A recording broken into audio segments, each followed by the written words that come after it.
அம்மி மிதித்து அருந்ததி பார்த்து மேளம் கொட்ட ஊரார் வாழ்த்த தாலி கட்டி கரம் பிடித்த மனைவியை கணவர் ஒருவர் கொடூரமாக கொலை செய்துள்ளார். உடல் பாகங்களை சிறு சிறு துண்டுகளாக வெட்டி குக்கரில் வேக வைத்து கரைத்து வீசிய இந்த கோர சம்பவம் அதிர்ச்சியை ஏற்படுத்தியுள்ளது. ஏன், எதற்காக அப்படி ஒரு சம்பவத்தை அந்த முன்னாள் ராணுவ வீரர் செய்தார்? இதோ விரிவாக பார்க்கலாம். தெலுங்கானா மாநிலம் மீர்பேட் காவல் நிலையத்திற்கு தங்கள் பேத்தியை கையில் பிடித்துக் கொண்டு சென்ற இரு முதிய தம்பதியர் தங்கள் மகள் வெங்கட்ட மாதவியை கடந்த சில தினங்களாக காணவில்லை என்றும், அவரது கணவர் குருமூர்த்தியை கேட்டால் மனைவி வேறு ஒருவருடன் ஓடிப்போய்விட்டதாக கூறுகிறார்.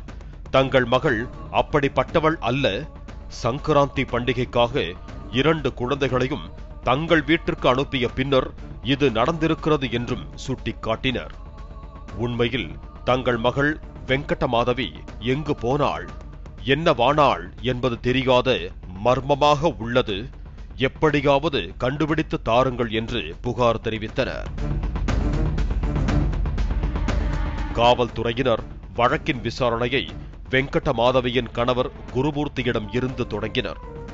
முன்னாள் ராணுவ வீரரான குருமூர்த்தி விருப்ப ஓய்வுக்கு பின்னர் தற்போது ஹைதராபாத் காஞ்சன்பாகில் உள்ள DRDOவில் பாதுகாப்பு காவலராக பணிபுரிந்து வருவதாக தெரிவித்தார்.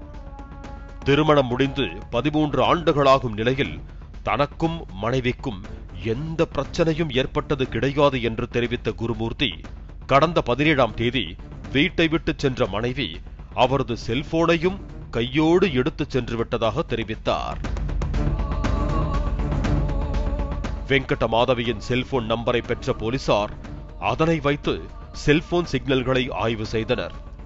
கடைசியாக அவரது செல்போன் 17ஆம் தேதி வரை மட்டுமே செயல்பாட்டில் இருந்ததும் அவரது வீட்டில் வைத்தே சுவிட்ச் ஆஃப் செய்யப்பட்டிருப்பதும் கண்டுபிடித்த போலீசார் வெங்கட்ட மாதவியின் நடவடிக்கை குறித்து அக்கம் பக்கத்து வீட்டாரிடம் விசாரித்தனர். மனைவி நடத்தையில் சந்தேகப்பட்டு குருமூர்த்தி அவரை அடித்து உதைப்பார் என்று தெரிவித்தனர். இதையடுத்து தனது மனைவியுடன் பிரச்சனையே இல்லை என்ற குருமூர்த்தியிடம் மீண்டும் விரிவான விசாரணை மேற்கொள்ளப்பட்டது.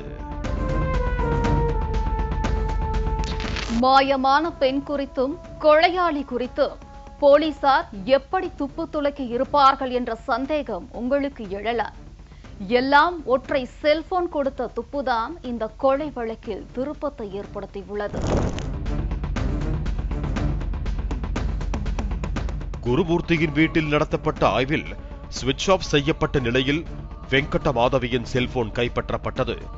அதனை வைத்து இந்த வழக்கு விசாரணையை அடுத்த கட்டத்திற்கு எடுத்துச் சென்ற போலீசார் வெங்கட்ட மாதவி எங்கே என்று குருமூர்த்தியை கேள்விகளால் துளைத்தெடுத்தனர்.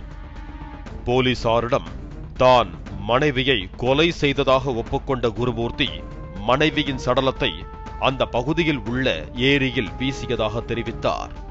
அங்கு சென்று பார்த்தபோது ஏரியில் எந்த ஒரு சடலமும் கண்டெடுக்கப்படவில்லை. அப்படியென்றால் வெங்கட்ட மாதவிக்கு உண்மையிலேயே என்ன நடந்தது என்பதை அறிய போலீசார் தங்கள் புலன் விசாரணையை தீவிரப்படுத்தினர்.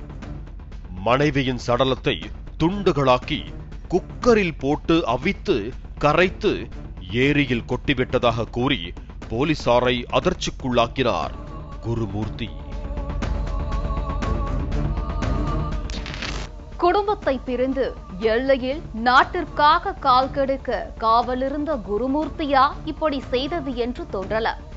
இந்த அளவு மூர்க்கத்தனமாக மனைவியை கொலை செய்ய என்ன காரணம் என்று பார்த்தால் தீரா சந்தேகம் என்கின்றனர் காவல்துறையினர்.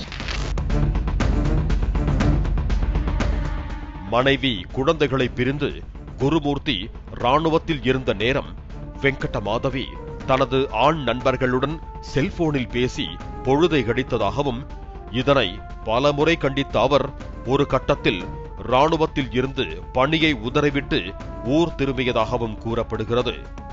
தனது மனைவி தன்னை தவிர வேறு ஆண்களுடன் பேசினாலே சந்தேகம் கொள்ளும் மனநிலையில் இருந்த குருமூர்த்தியின் தீராத சந்தேகமே அவரை கொடூர மனநிலைக்கு தள்ளியதாக கூறப்படுகிறது.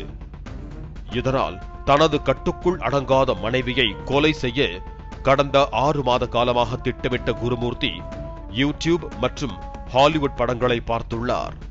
மனைவி, குழந்தைகள் வெளியூர் சென்றிருந்த நிலையில் தெருவில் சுற்றிக் கொண்டிருந்த நாய் ஒன்றை அடித்து கொன்று அதனை வீட்டுக்குள் எடுத்து வந்து சிறு சிறு துண்டுகளாக வெட்டி குக்கரில் போட்டு வேக வைத்துள்ளார். அளவுக்கு அதிகமாக வெந்து போனதால் நாயின் சதை கரைந்து போனதாக கூறப்படுகிறது. அதன் எலும்புகள் மட்டுமே மிஞ்சி உள்ளன. இதேபோல தனது மனைவியையும் கொலை செய்ய திட்டமிட்டார் குருமூர்த்தி. அதன்படி கடந்த 16ஆம் தேதி 2 குழந்தைகளையும் சங்கராந்தி பண்டிகைக்காக தனது பாட்டி வீட்டுக்கு அனுப்பி வைத்த நிலையில் அன்று இரவு மனைவி வெங்கட்ட மாதவியுடன் நடத்தை குறித்து வாக்குவாதம் செய்த குருமூர்த்தி அவரை கத்தியால் குத்தி கொலை செய்ததாகவும், மனைவியின் உயிரற்ற உடலை ரத்தம் உறைவதற்காக குளிர்பதன பெட்டிக்குள் மறைத்து வைத்துவிட்டு சடலத்தை சிறு சிறு துண்டுகளாக வெட்டி குக்கரில் வேக வைத்து கூழாக்கி ஏரி தண்ணீரில் கரைத்ததாகவும், மிச்சம் மீதி இருந்த மனைவியின் எலும்புகளை உடைத்து நொறுக்கி ஏரிக்குள் வீசியதாகவும் போலீசாரிடம் அளித்த வாக்குமூலத்தில் குருமூர்த்தி கூறியுள்ளார். அவரது வீட்டில் இருந்து கொலைக்கு பயன்படுத்தப்பட்ட ஆயுதங்களை கைப்பற்றிய போலீசார் கைது செய்யப்பட்ட குரூர குருமூர்த்தியை நீதிமன்றத்தில் ஆஜர்படுத்தி சிறையில் அடைத்தனர். மனைவியை கொலை செய்ய வேண்டும், ஆனால் போலீசில் சிக்கிவிடக் கூடாது என்பதற்காக அவர் பல்வேறு தகிடத்தக்க முயற்சிகளை மேற்கொண்டுள்ளார். இறுதியில் போலீசாரின் சாமர்த்தியமான விசாரணைதான் வென்றது. அதே நேரத்தில் தம்பதியர் தங்களுக்குள் குறைந்தபட்ச நேர்மையுடன் நடந்து கொண்டாலே இது போன்ற கொடூர சம்பவங்கள் சமூகத்தில் நடக்காது என்கின்றனர் காவல்துறையினர்.